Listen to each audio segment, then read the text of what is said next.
please tell our studying career dreamers as well about the tips. Yes, so That's actually something that I told you, right? yes, so this was like, this is not a general thing. Like even in India for PhD, a lot of students do not know that we need to contact the professors beforehand. Even I did not know that. Mm-hmm. But watching a lot of videos, like even your videos, I used to watch your videos a lot.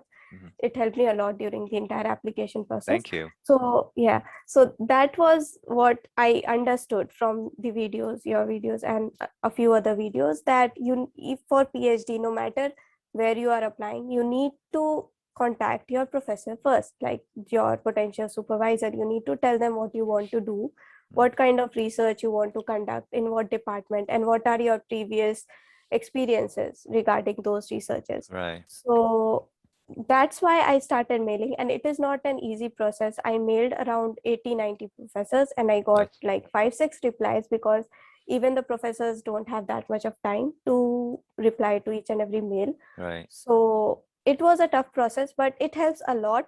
And I have seen like a lot of students wonder why they did not get selected.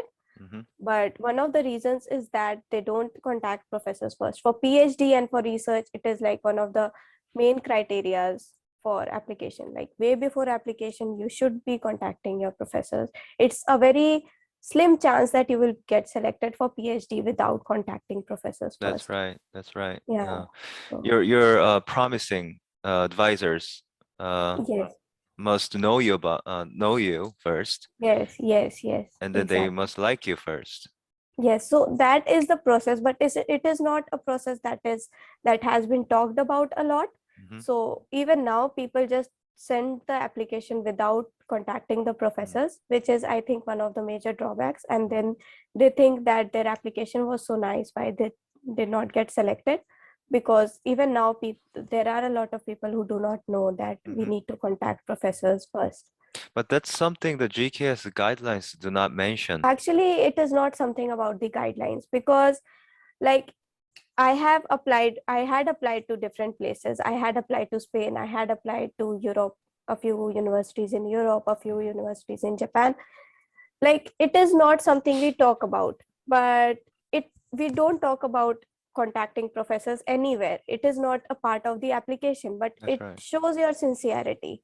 It Right. enhances your probability of selection. Mm-hmm. So it's a known fact, even though it is not talked about. Like it's because it is your sincerity. If you are, because PhD is something that requires a lot of dedication, and it shows that you have been wanting to study that subject since very long. You want to do your Right. research, you want to create something new. So it's just about sincerity. That is why, what I think personally, it's just like the TOEFL exams. Like till now, the TOEFL exams had no points, but Mm-hmm. they were preferred.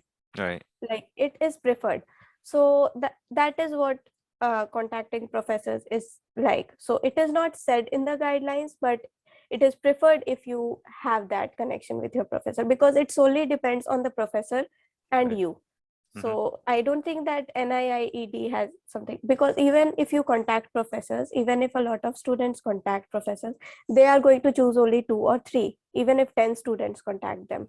So it's just that you should be doing it. It's something that people should know that they have to do Before it. the interview, university interview, you Yes. already contacted the person, the Yes, future advisor. yes, I contacted my advisor in October 2020, Okay. and my interview was conducted in April, I guess, April or May. April or May Yes, 2021? 2021. Yes, 2021. So it's been yes, already like 6 months yes. I before contacted him way before. having an Yes, interview. And he decided to have you under his lab. yes. That's why he recommended you to the Yes, selection committee. That's why you had a chance to have an interview, right? yes. Uh, So we were 2-3 students that applied, but only like we applied for GKS. 2 students were mhm, there. There was a guy who applied to GKS as well, but like they forwarded my application for the second round, and his application was not forwarded mhm. because of the either the interview or the application. I'm not sure, but only my application was forwarded for the second round to the NIIED. Okay. And you should please tell our studying career dreamers how important it is to contact future and promising for professors. Yes, so I think a year before applying, like if you are going to apply for 2022 graduate, So like in next year, 12th, right? Yeah. yes, so you Then should start they should have applying already by, contacted them, right? yes, yes, they Like should have already like started August, September in this year. June. They should have Even in started, June, right? they should have started mailing professors in June, Uh, because the thing is that when during the time of college applications, the professors are really active mm, when the semester ends, so yes. they are free, they are looking for potential students, so they reply that time, they Oh. reply at the time Oh, of, it's also good to tell our listeners that when they have usually free time, it's vacation, yes, right? yes, Vacation time, yes, summer it's vacation or either, winter vacation.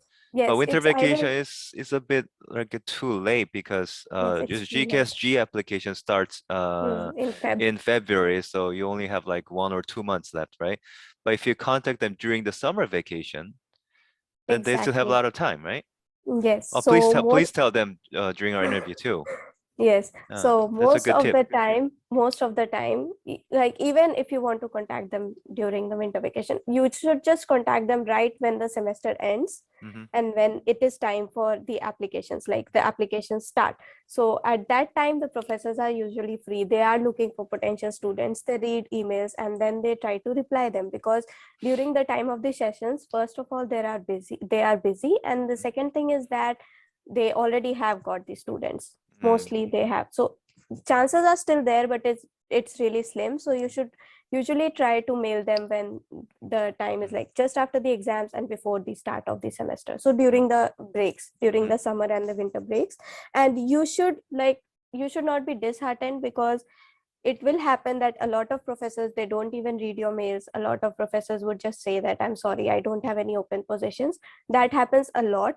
But right. you just need to keep mailing and keep mailing them, and not just a single email. That is Mhm, also a very important point, that if you are just sending a single email and then expecting the professor to reply, that is not going to happen. You need mm, to send at least one email and then two follow-up mails, because mhm, it shows your sincerity that yes, you really want to work under that professor. So mhm, you can get a reply after you send like one mail and then a reminder mail mhm. after a week or so. Yes, so Okay. even that helps. Yeah. All right. So please tell them during our interview. Okay. Yes. Okay. That's very important point, I think. Yes, Okay. because a lot of times people just send an email and then they expect the professors to reply, but the professors get thousands of mail like that. Right. Yeah. So sometimes, like I have heard students, like my classmates, they have been mailing some professors for 6 months, a year, Wow. and then they get a reply. So it shows your sincerity that you really admire the professor, you admire his work, and you want to work under him. Hmm. And that impresses the supervisor as well. So That's yeah, that's a very important tip, actually. yes. So maybe that's Yeah, why. especially during the pandemic, right? Yeah. Yes, These offline things are very popular, right? yes, They're just staying home and watch like YouTube videos and get some yes, information. But it is yes. very trendy these days. Yeah, even I did that, and I'm so happy that I got 1 year of time staying at home, because mailing the professors and preparing for GKS would have been much harder if I had been going to college and stuff. Right. But I was just doing my research and mailing professors and watching YouTube videos Mm-hmm. about GKS, Right. so that I could have prepared for my Yeah. application. So it Yeah. it was very helpful. Yeah. And that's how you found me too. Yes, yes, yes. Yeah. Uh, your videos were so helpful when I was preparing my documents and Mhm. writing my personal statement. It was like I always used to watch. And I do suggest people not to watch a lot of videos, because then you get confused. Mhm. So there were like, I think your channel and one or two other channels that I used to watch while Mhm. doing Mm. my preparing my applications. Mhm. Yes. And that was all. Yeah. When did you start subscribing to my channel? I think it was in January. I January. think it, January 2021. That's when I just started my YouTube channel.